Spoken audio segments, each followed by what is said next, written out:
Hey everybody, I'm out on the Zero FX I've got on loan from English Electric Motor Company to make some videos and a review on. I already have my first ride out on this, but today I want to talk about a question that was posed to me the other day to do with electrics and licenses, which was a really interesting point I hadn't considered.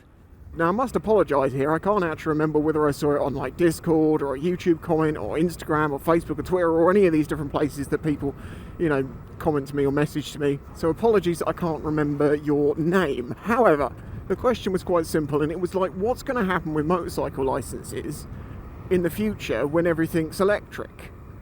If everything turns electric as is the current plan.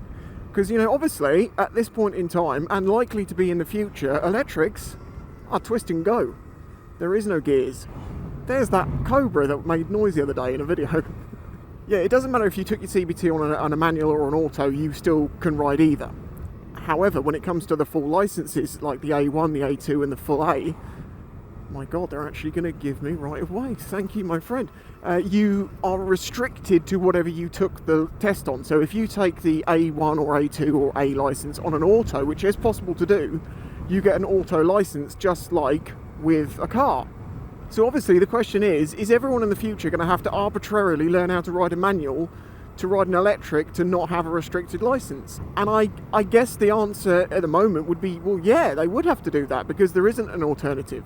I mean, if you only want to use an auto, then there you go, no problem. But I don't know how many schools actually do have bikes for learning on an auto. I get asked that a lot. I mean, I've always said, if you're going to get your full license, you're paying the money, learn to use gears and get it unrestricted and be free to use whatever you want in the future. You can still get an auto, but at least you've got the skills of using a manual should you want to. Oh no, there's no gap for you there, mate. But I tried. There's a reason that petrols don't have gearboxes. They don't need them, and it's better that they don't, because any connection, any linkage, any gear train, change of direction, anything like that off that main motor is a loss in efficiency. Could you indicate? No, you couldn't, could you? So to put a manual gearbox on an electric would not make any sense. You'd only be throwing power away. I so belong in this gang.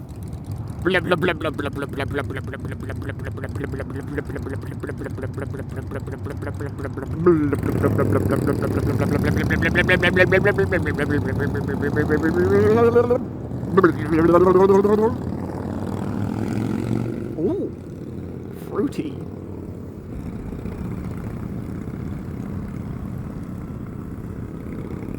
I've also got a Ducati Paninkali behind me. This is a brilliant lineup.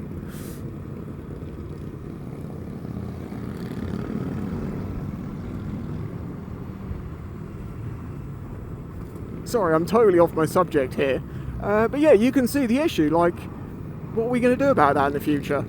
I mean, if everything's electric, then it's not a problem. I mean, maybe it's just going to be as simple as the way it currently is. If you want to ride the old school petrol bikes, that are manuals, you'll have to take that test and learn on the full auto, the full manuals. And if you only want to use an electric, that's what their idea in the future will be, well, then you just do it on an electric, in which case it will be an auto license.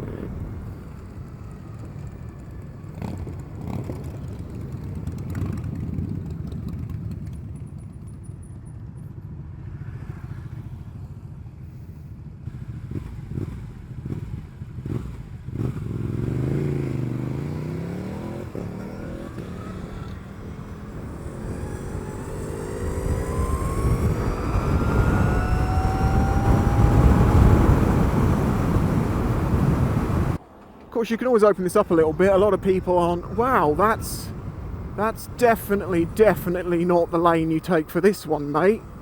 How long before they do something else stupid? Not long.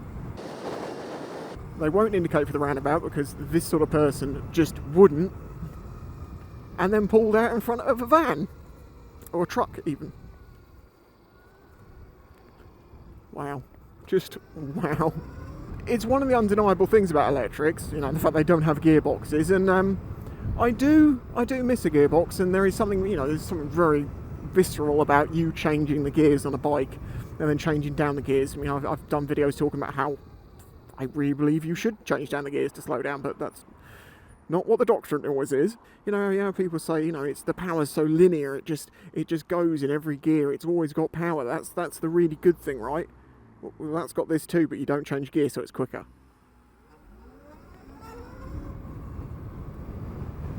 Of course, it will be different for different people, but as I've said, I've found enjoyment riding these bikes. I actually find it a proper laugh, because they're a giggle. You know, they're absolutely mentally quick off the line, but then they're not that much top end, so it's almost like the ultimate 125. You know, it's got all the fun, but with not many of the drawbacks. This can do 70 miles an hour, for instance. Okay, admittedly, that's going to eat your battery, but, you know, drop it down to like 55 like you probably would in a 125, and now you've got much better fuel, well, for energy economy. But I can totally understand for some people at the moment, they're just going to be like, no, I'm not interested. And I get that. As I've said, I want to discuss these things, but people seem to think that I'm trying to convince them to buy an electric. I'm not. I'm just giving my experience of using them and saying, yeah, I really enjoy it. And then you get people going, I'm never getting electric, it doesn't matter what you say. Okay. I'm not saying you should. I'm just saying I like it. I'm saying I'm enjoying it. However, I will say this. I was watching some of the Goodwood Festival Speed hill climb laps, and some of the fastest cars that have ever been around or up the Goodwood hill climb have been electrics, which, you know, just shows how good they can be performance-wise. You know, they've only been here a few years and they're already taking the top spots over old F1 cars and God knows what. You know, they've got pretty much everything you could throw at it, and electrics are proving to be quite a lot faster. Hurry up. Hurry up. Wow.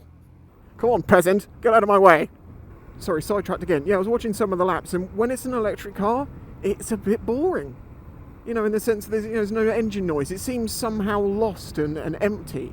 And it just got me thinking, you know, like when there's going to be electric motor racing in the future, what are they going to do to keep the excitement there? I mean, if there's many cars, or maybe if they have onboard sound or something like that, you're going to have something to cover, you know. But imagine watching Formula 1 with the sound off. Alright, imagine watching Formula 1 with the sound off in the 90s when they sounded good. You wouldn't do it. You just wouldn't. I'm very much getting sidetracked here, so let's call an end to this video. But yeah, let me know what you would think on those things. And, you know, motorsport, electric motorsport, the lack of sound in it. So on the road, for me, I don't think it matters so much, because I've got the, you know, the exhilaration of being here, and I can hear it, and I can feel the motor, and it's, you know, it's enough. But when you're watching something else, it's kind of like, nah. Having said that, I think, was it the Volkswagen electric car? The noises that makes, it sounds like it's running on squished squirrels. It's brilliant. I love it. Anyway, as I say, let me know what you think on this one. Smack the like button if you've enjoyed it. If you want to help support this channel, please consider doing that through Patreon, links in the description. A massive, massive thanks to my patrons as always. And again, the little boost to people that recently joined, thank you. Again, I don't know why you're all suddenly now deciding to jump on board, but I'm not complaining. Thank you so very much.